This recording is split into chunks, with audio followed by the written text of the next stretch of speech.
हाय नमस्कार मित्रों वीडियो गमे तो लाइक शेर और चैनल ने सब्सक्राइब करवाने भूलता नहीं। अत्यारे हूँ आयो छूँ मारा खेतरे जेमां આપણે બાજરીનું વાવેતર કરેલું હતું। આગળ બતાવ્યા વિડીયોમાં એ પ્રમાણે એમાં મગફળી નહોતું, પણ અત્યારે આપણે બાજરીના ખેતરે આવ્યા હતા અને બાજરીનું વાવેતર કર્યું હતું। બાજરીનું વાવેતર જોઈ શકો છો, એકદમ એક નંબર ઊભું છે, કેમ કે બાજરી જે વાવેતર કરેલું હતું એને ઉનાળાની જગ્યા ઉનાળે જગ્યા પડેલી હતી, એટલે એની જગ્યાએ જે બાજરી કે પછી મગફળી વાવે તો બહુ બેસ્ટ જ થાય છે।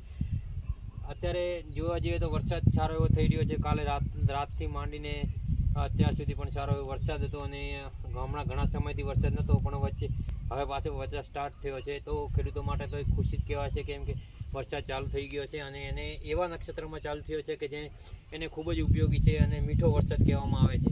તો શું એમને કોઈ પણ પ્રકારના શું પાકને નુકસાન થતું નથી, જેથી વરસાદ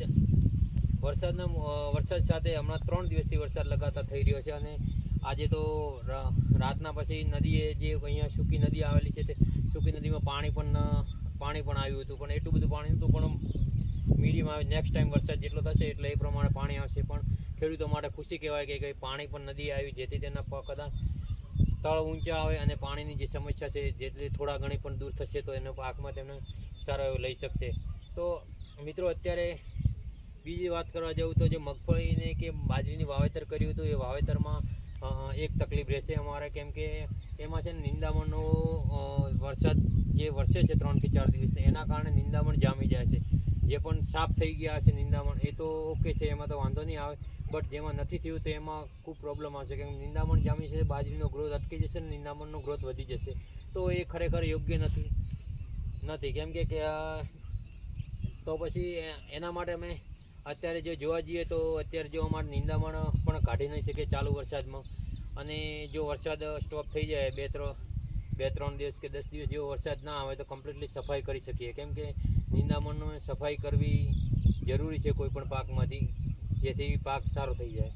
અને નિંદામણમાં એક મોટી તકલીફ આવે છે કે અત્યારે જે વરસાદ વરસી રહ્યો છે તો વરસાદના લીધે કોઈ પણ દવાનો સ્પ્રે પણ નથી કરી શકતા, અને કોઈ મજૂર કે કોઈના જો આપણે ખરપીને પણ કાઢી પણ નથી શકતા, તો એ ખરેખર ખેડૂતો માટે બહુ તકલીફવાળું વસ્તુ છે, કેમ કે જેમ જેમ વરસાદ વરસશે તેમ તેમનો નિંદામણનો ગ્રોથ વધ્યા કરશે। અને તમે જુઓ તો અત્યારે બાજરી એટલી મસ્ત પ્રમાણમાં ઊભી છે, પણ એની સાથે નિંદામણ પણ એટલું જ ઊભું છે। તો જો એક વખત સફાઈ થઈ જાય તો કમ્પ્લીટ થઈ એના પછી પણ હું એક વિડીયો બનાવીશ, તમને અપલોડ કરીશ, જેથી જો કેટલું મસ્ત દેખાય છે। અત્યારે નિંદામણ સાથેનો વિડીયો અપલોડ કરી રહ્યો છું, પછી નિંદામણ વગરનો કરીશ। તો જે પણ સફાઈ છે અત્યારે સ્પ્રે કરવા જઈએ ને સ્પ્રેમાં એક તકલીફ થાય છે કે નિંદામણ માટે દવાનો સ્પ્રે કરીએ તો બાજરી કે પછી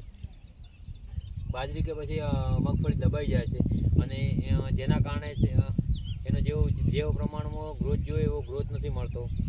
તો ખરેખર તો જ્યાં સુધી વરસાદ જો બંધ થઈ જાય 1-2 દિવસમાં તો એને કમ્પ્લીટલી આપણે સફાઈ કરી દઈએ તો શું એમાં કોઈ પણ પ્રકારની તકલીફ ના આવે। બટ જો વરસાદ બંધ ન થાય તો ક્યારેક એવું પણ બની શકે છે કે આપણે દવાનો પણ સ્પ્રે કરવો પડે। તો ખરેખર કોમેન્ટમાં જણાવજો કે કઈ દવા આપણે બેસ્ટ રહેશે નિંદામણ માટેની। તો કોઈ પણ આપણે એગ્રોવાળા ભાઈ હોય જે દવાનું વેચાણ કરતા હોય તો એમને એક ખાસ વિનંતી કે મને કોમેન્ટ બોક્સમાં એક